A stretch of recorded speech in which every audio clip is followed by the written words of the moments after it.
많은 목회자들이 목회에서 설교가 얼마나 중요한지 잘 알고 있습니다. 그래서 후배 목회자들에게 설교에 목숨을 걸라는 말을 서슴없이 하기도 합니다. 설교를 잘하면 인정받기 쉽고 설교를 통해서 성도들을 감동시킬 수 있으면 그것이 성공적인 목회의 지름길이라고 생각하기 때문에 그럴 겁니다. 저도 개인적으로 설교의 중요성을 인정합니다. 저는 설교를 잘하는 목사가 되고 싶습니다. 하지만 그렇게 설교의 중요함을 강조하는 데 있어서 우리가 주의해야 하고 또 경계해야 할 것이 있음을 저는 오늘 말씀드리고 싶습니다. 오늘 본문의 사건은 13절부터 시작됩니다. 우리 13절 말씀을 함께 읽겠습니다. 시작. 이튿날 모세가 백성을 재판하느라 앉아 있고 백성은 아침부터 저녁까지 모세 곁에 서 있는지라. 아멘. 지난주에 살펴본 것처럼 미디안 제사장이었던 모세의 장인 이드로가 여호와 하나님께서 이스라엘 민족을 구원하신 그 위대한 역사를 모세로부터 듣고 이제 내가 알았도다. 여호와 하나님이 참 하나님이심을 내가 이제 알았다. 그렇게 고백했습니다. 그리고 하나님께 번제물과 희생 제물을 가져왔고 아론과 이스라엘의 모든 장로들이 와서 이드로와 함께 하나님 앞에서 떡을 나누어 먹었습니다. 이드로가 하나님을 나의 하나님으로 영접하고 이제 하나님의 백성 안으로, 믿음의 공동체 안으로 들어온 것입니다. 그리고 이튿날 모세가 백성들을 재판하는 모습을 보고 이드로가 한 가지 제안을 합니다. 이 때는 이스라엘 백성들이 애굽을 탈출한 지 3개월쯤 되었을 것으로 짐작이 됩니다. 이제 모세는 온 이스라엘 백성들로부터 지도자로 인정받고 있었습니다. 무슨 문제가 생길 때마다 성경을 보면 이스라엘 백성들이 모세를 원망했지요. 그렇게 항상 원망하니까 모세를 지도자로 인정하지 않는 것 아니냐고 생각할 수도 있습니다. 그런데 모세가 지도자라는 것을 인정하기 때문에 문제가 생기면 모세에게 와서 원망도 하는 겁니다. 모세를 지도자로 인정하지 않는다면 찾아올 이유가 없습니다. 이스라엘 민족은 모세를 그들의 지도자로 인정했고 또 그만큼 모세를 의지했습니다. 그래서 아마 사소한 일까지도 모세를 찾아와서 물었을지도 모르겠습니다. 200만이 넘을 것이라고 생각되는 사람들이 광야에서 지금까지 경험해 보지 못한 새로운 삶을 살게 되면서 매일같이 그들 사이에는 참 많은 사건, 사고들이 일어났을 겁니다. 사람들이 많이 모여 있으니 당연하겠지요. 그런데 이들에게는 아직 규례나 법이 없었습니다. 어떤 문제가 생겼을 때 옳고 그름을 판단할 수 있는 기준이 그들에게 없었다는 것입니다. 그래서 모든 문제를 모세에게 가지고 왔습니다. 생각해보면 모세는 정말 신실한 지도자였습니다. 80이 넘은 나이에도 불구하고 아침부터 저녁까지 모세를 찾아오는 백성들을 일일이 다 만나 주었습니다. 이스라엘 민족 전체를 인도해야 하기 때문에 사소한 일에 신경 쓸 수 없다고 찾아온 백성들을 돌려보내지 않았습니다. 백성들의 이야기를 들어주고 그들의 삶을 이해하려고 애썼습니다. 그는 정말로 따뜻한 마음을 가진 지도자였습니다. 흔히 교인이 200명을 넘어가면 교인들을 일일이 돌볼 수 없다고 말합니다. 그보다 더 교회가 성장하면 교인들은 목회자 얼굴 한번 보는 것이 얼마나 힘든지 모른다고 이야기하지요. 현실적으로 그럴 겁니다. 수백 명의 교인들을 일일이 돌아보고 만나고 교제하는 것 불가능할지도 모르겠습니다. 그런데 200만이 넘는 백성들을 인도하면서 자신을 찾아오는 백성들을 만나주고 그들의 말을 들어주려 했다면 얼마나 대단한 사람인지요. 얼마나 마음이 따뜻한 지도자이고 또 얼마나 백성을 사랑하는 지도자입니까? 또 얼마나 성실하고 얼마나 진실한 사람인지요. 그런데 그런 모세의 모습이 그의 장인 이드로가 보기에는 그리 지혜롭게 보이지 않았습니다. 17절, 18절 말씀을 다시 한번 함께 읽겠습니다. 시작. 모세의 장인이 그에게 이르되 내가 하는 것이 옳지 못하도다. 너와 또 너와 함께한 이 백성이 필경 기력이 쇠하리니 이 일이 내게 너무 중함이라. 네가 혼자 할 수 없으리라. 아멘. 간단하게 말하면 모세가 너무 많은 일을 혼자 처리해야 한다는 것입니다. 그렇게 하루 종일 백성들의 이야기를 들어주고 판결을 내려주다가는 결국 지치게 될 것이라는 말이지요. 또한 그것은 이스라엘 백성들을 위해서도 좋은 일이 아니었습니다. 14절 말씀을 보실까요?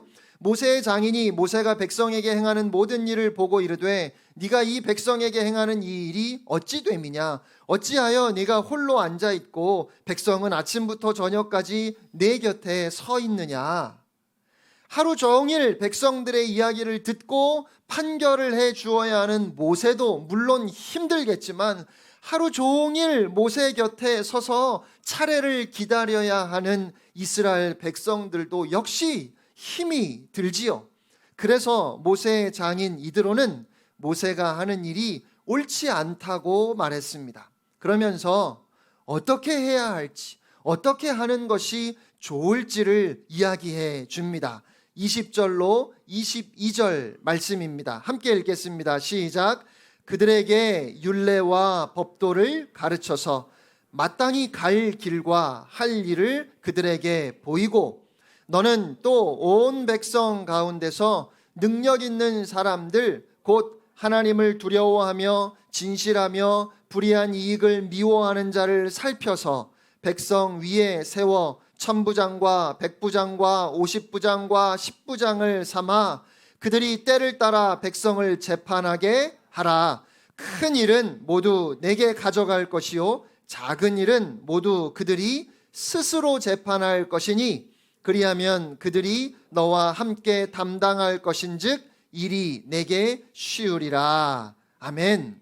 이드로가 모세에게 이와 같이 제안을 했습니다. 여러분, 이럴 때 일반적으로 어떤 반응을 보일까요? 당신은 이제 예수 믿은 지 하루밖에 되지 않았는데 교회 일에 뭘 안다고 나섭니까? 이렇게 말하지 않을까요? 나는 하나님의 말씀을 듣는 사람인데 사람의 말은 듣지 않습니다. 더욱이 이방 제사장이었던 당신의 말은 더 들을 수가 없습니다. 여기까지 인도하신 분이 하나님이시고 지금까지 아무 문제가 없었는데 왜 내 방식을 바꾸라고 말하는 겁니까? 그것도 어제 겨우 하나님을 영접한 사람이 이렇게 하면 안 된다고, 이렇게 하는 게 더 좋겠다고 이렇게 말하는 것은 너무 앞서가는 것 아닙니까? 그렇게 그의 말을 무시하기가 쉽지 않을까요? 그런데 24절 말씀입니다. 이에 모세가 자기 장인의 말을 듣고 그 모든 말대로 하여. 모세는 장인의 제안을 좋게 여겼습니다. 모세 한 사람이 이 많은 사람들의 억울한 사정과 힘든 일들을 일일이 다 돌아볼 수 없고 백성들이 그렇게 모세만 바라보고 있는 것이 좋지 않으니까 좋은 지도자들을 세워서 위임하는 것이 좋겠다는 이드로의 제안으로 어제까지 미디안 제사장이었던 그 이드로의 제안으로 이스라엘의 천부장, 백부장, 50부장, 10부장의 조직이 생겼습니다. 이스라엘의 지도자였고 하나님께서 세운 사람이었지만 모세는 미처 생각하지 못했던 것을 경험이 많고 경륜이 있었던 이드로는 볼 수 있었던 것입니다. 물론 모세가 이드로의 제안을 받아들인 것은 능력 있는 지도자들에게 율례와 법도를 가르쳐서 위임하는 것이 하나님의 법도와 규례에 어긋나지 않았기 때문에, 그것을 하나님께서 허락하시고 모세가 그것을 알았기 때문에 그 제안을 받아들였을 겁니다. 그런데 비록 이방인이었지만, 더욱이 이방인 제사장이었지만, 겨우 어제 하나님을 받아들인 초신자였지만 그런 이드로를 존중하고 그래서 그의 말을 경청했던 모세의 온유하고 열린 마음이 없었다면 이드로의 훌륭한 제안은 받아들여지지 않았을 것입니다. 왜냐하면 틀림없이 좋은 생각인데, 나에게도 좋고 여러 사람들에게도 유익한 좋은 아이디어인데, 그걸 알면서도 그 제안을 한 사람이 싫어서 혹은 그 사람을 무시해서 제안을 받아들이지 않는 경우가 얼마나 많은가를 생각해 보면 이드로를 존중해서 그의 말을 경청했던 모세의 열린 마음이 참 귀하다는 생각을 하게 됩니다. 그런데 그렇게 모세가 이드로의 제안을 받아들였다는 것도 우리에게 좋은 교훈을 주지만, 제가 오늘 더 무게를 두고 여러분과 생각해 보고 싶은 것은 이드로가 모세에게 했던 그 제안의 내용입니다. 이드로가 모세에게 무엇을 하라고 하지요? 20절 말씀을 보시면 그들에게 율례와 법도를 가르쳐서 마땅히 갈 길과 할 일을 그들에게 보이라고 했습니다. 이스라엘 백성들에게 율례와 법도를 가르쳐서 그들이 마땅히 가야 할 길과 해야 할 일을 알려주라고 말합니다. 다른 말로 하면 이스라엘 백성들이 온종일 아침부터 저녁까지 모세 곁에서 모세만 바라보고 서 있게 할 것이 아니라 그들이 스스로 하나님 앞에 서도록 하라는 말입니다. 지금은 이스라엘 백성들이 하나님의 규례와 율법을 모르기 때문에 모든 문제를 모세에게 가지고 왔습니다. 15절에 모세가 이야기한 대로 모세를 통해서 하나님의 뜻을 알고자 했던 것입니다. 그런데 이드로가 말하는 것은 백성들에게 하나님의 율례와 법을 가르쳐서 스스로 하나님의 뜻을 알 수 있도록 해야 한다는 말입니다. 오늘 많은 목회자들이 모세와 똑같은 실수를 하고 있지는 않습니까? 오늘 교회의 모습이 모세를 찾아와서 하루 종일 서 있는 이스라엘 백성들의 모습과 같지는 않습니까? 많은 교인들이 주일에 설교를 듣기 위해 교회에 나온다고 생각합니다. 그리고 그 설교는 일주일 동안 세상을 살아갈 수 있게 하는 영의 양식이라고 말하지요. 여러분, 맞습니까? 과연 그럴까요? 설교가 여러분이 일주일을 살 수 있게 해주는 영적인 양식입니까? 저는 설교가 영의 양식이라는 전통적인 주장에 대해서 다시 생각해 보아야 할 것 같습니다. 여러분은 일주일 내내 주일 예배 설교를 기억하고 또 그 설교 내용이 일주일 내내 여러분이 세상을 살아갈 수 있도록 여러분에게 힘이 되어 주던가요? 솔직하게 월요일만 돼도 설교 본문이 어디였는지, 제목이 뭐였는지 기억이 안 나잖아요. 그러면 주일 예배 설교를 일주일을 살기 위한 영의 양식이라고 생각하는 것 자체가 틀린 생각은 아닐까요? 설교는 우리가 하루하루의 삶을 살아낼 수 있게 해주는, 그렇게 우리의 삶을 사는데 필요한 영의 양식이 아니라 여러분이 영의 양식을 먹도록 여러분을 자극하는 겁니다. 설교 자체가 영의 양식이 아니라 여러분이 진정한 양식을 찾아가도록 여러분을 밀고 여러분을 인도하고 여러분을 자극하는 것이라는 말입니다. 우리는 매 주일 좋은 설교를 들어도 영적으로 영양실조에 걸릴 수 있습니다. 왜냐하면 좋은 설교를 들으면 내가 배부르게 영의 양식을 먹었다고 착각합니다. 그러나 그러한 자극과 포만감은 절대로 오래가지 못합니다. 여러분이 일주일을 살아낼 수 있도록 여러분에게 힘을 주는 설교는 없습니다. 우리가 하루하루를 살아낼 수 있게 하는 것은 설교가 아니라 하나님의 말씀이고 오직 하나님의 은혜입니다. 하나님의 말씀, 하나님의 은혜가 바로 양식입니다. 설교는 하나님의 은혜를 알게 하는 것이고 기억나게 하는 것일 뿐입니다. 그런데 많은 사람들이 설교를 양식이라고 생각해요. 그래서 주일 예배에서 좋은 설교를 들었으니까 일주일 내내 배가 고프지 않을 것이라고 착각합니다. 얼마나 어리석은 생각이고 얼마나 위험한 일인지요.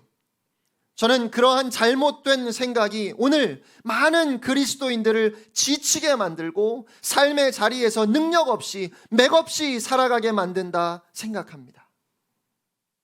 목회자가 실수하면 교인들이 그 목회자를 떠나는 것이 아니라 하나님을 떠납니다. 왜 그럴까요? 아마도 교인들이 설교를 들으면서 하나님을 바라본 것이 아니라 그 설교자를 보았기 때문일 겁니다.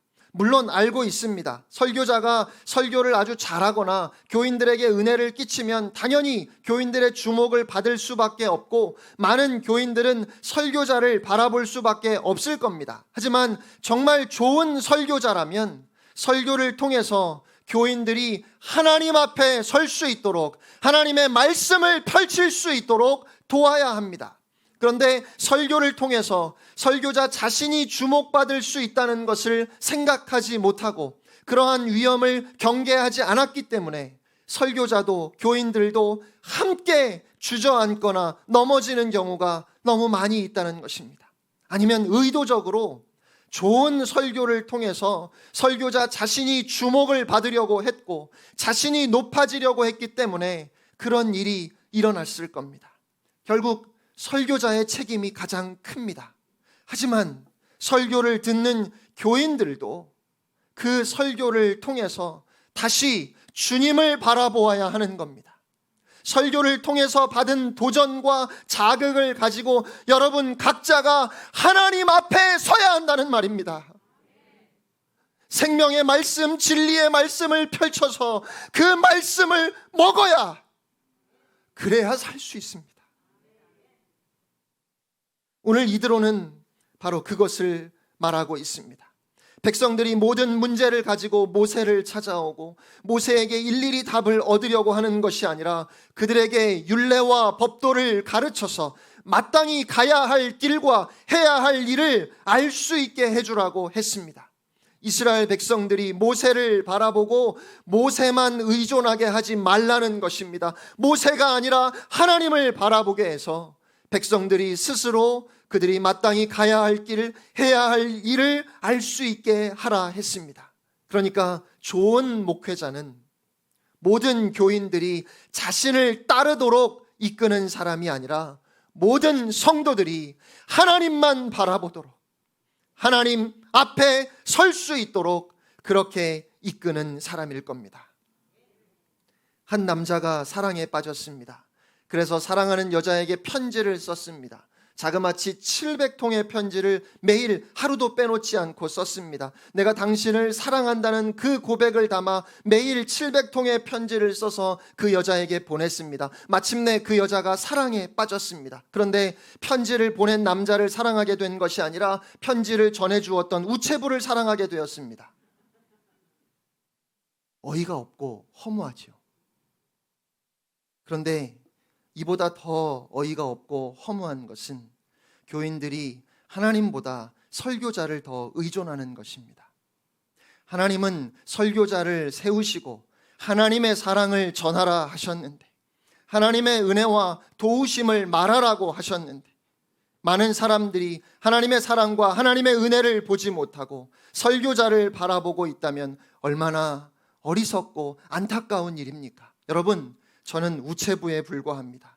그러니까 저를 보시면 안 됩니다. 아무리 탁월한 설교를 하는 설교자를 보게 되더라도 꼭 기억하십시오. 그 사람은 우체부입니다.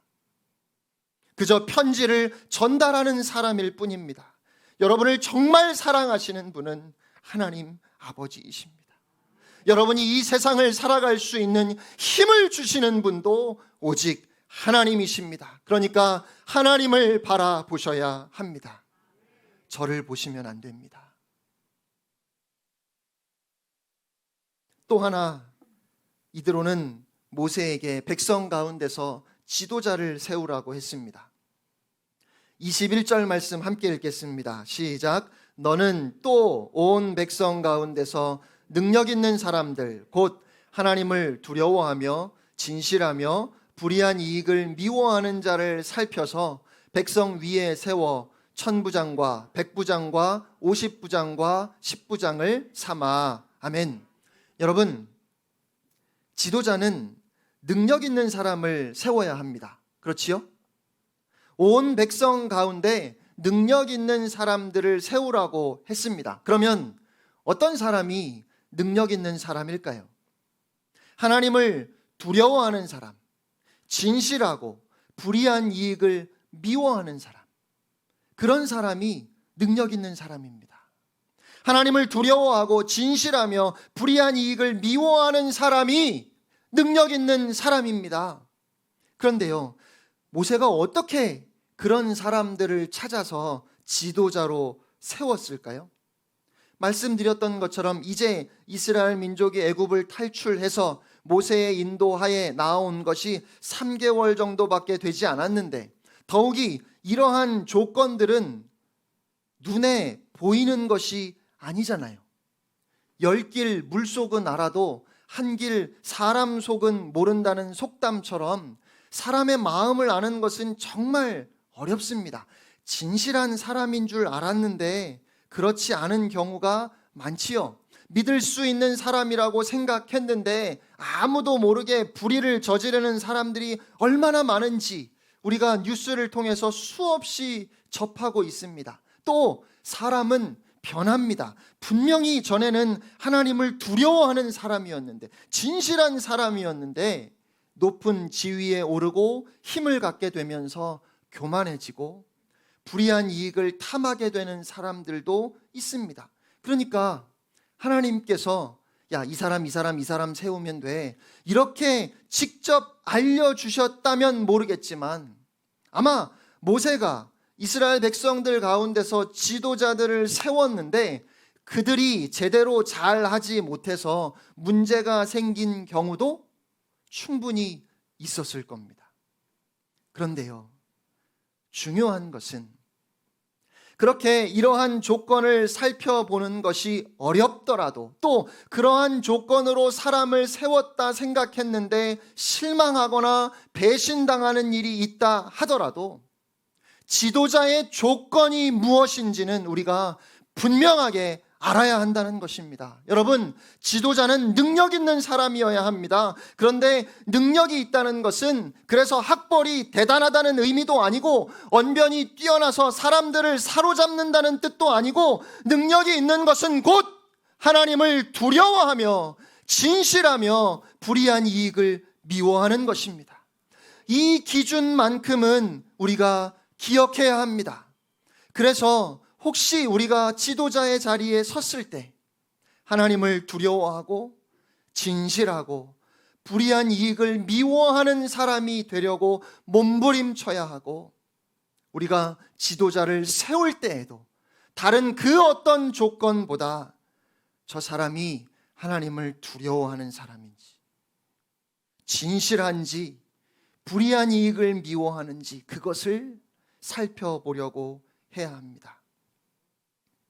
오늘 말씀이 저에게 큰 부담이 되고 도전이 되는 것은 제 안에 하나님을 두려워하는 목회자, 진실한 설교자, 불의한 이익을 미워하는 목사가 되고 싶은 열망보다 탁월하게 설교 잘하는 목사, 그래서 성도들에게 인정받고 교회를 성장시키는 목사가 되고 싶은 열망이 더 크기 때문입니다. 물론 저는 일단 좋은 설교자라고 생각하지도 않기 때문에 여러분이 저를 의존할 거라고 생각하지는 않습니다. 그러나 혹시라도 제가 설교를 잘해서 제가 주목을 받으려고 하는 그런 어리석은 시도는 얼마든지 할 수 있을 겁니다. 그렇게 사람들을 나에게 의존하게 만드는 실수를 할 수 있지요. 그래서 오늘 말씀이 평생 말씀을 전해야 하는 저에게 큰 경고의 메시지가 되었습니다. 그리고 오늘 말씀이 평생 설교를 듣는 여러분에게도 무거운 교훈이 될 수 있기를 바랍니다. 사랑하는 성도 여러분, 여러분은 지금 이 시간에도 설교하는 저를 보시는 것이 아니라 하나님을 바라보셔야 합니다. 목사가 아니라 주님을 바라보셔야 합니다. 설교하고 있는 제가 아니라 저에게 이 일을 맡기신, 저에게 너는 성도들에게 나의 마음을 전하라 하신 하나님 아버지를 바라보셔야 합니다. 여러분이 아무리 좋은 설교를 들어도 그 설교를 듣는 것으로 끝난다면 여러분의 삶에는 어떤 변화도 기대할 수 없습니다. 하지만 이렇게 부족한 목사가 전하는 설교를 들었다 하더라도 여러분이 오늘 예배를 마치고 주님, 저는 주님의 은혜 없이는 아무것도 할 수 없습니다. 주님 없이는 하루도 살 수 없습니다. 이번 한 주간도 제가 사람을 보지 않고 세상을 보지 않고 오직 주님만 바라보며 살겠습니다. 이렇게 기도하며 주의 은혜를 기억하고 매일 하나님의 말씀을 펼쳐 그 말씀을 읽고 묵상하며 하나님 앞에 서서 하나님께 나아가고 하나님을 붙들고 살아간다면, 그러면 우리의 인생은 완전히 달라질 것입니다. 사랑하는 성도 여러분, 저를 보시면 안 됩니다. 목사가 아니라 주님을 보셔야 합니다. 설교가 아니라 하나님의 말씀을 읽고 묵상해야 합니다. 하나님을 바라보셔야 합니다. 하나님만 바라보셔야 합니다. 오직 하나님의 말씀으로만 우리의 삶에 변화가 찾아올 수 있고, 오직 하나님의 은혜로만 우리는 이 세상을 승리할 수 있는 줄로 믿습니다. 주님을 바라보며, 주님만 바라보며 주님의 은혜로 살아가는 여러분 모두가 되시기를 우리 주님의 거룩하신 이름으로 축원합니다.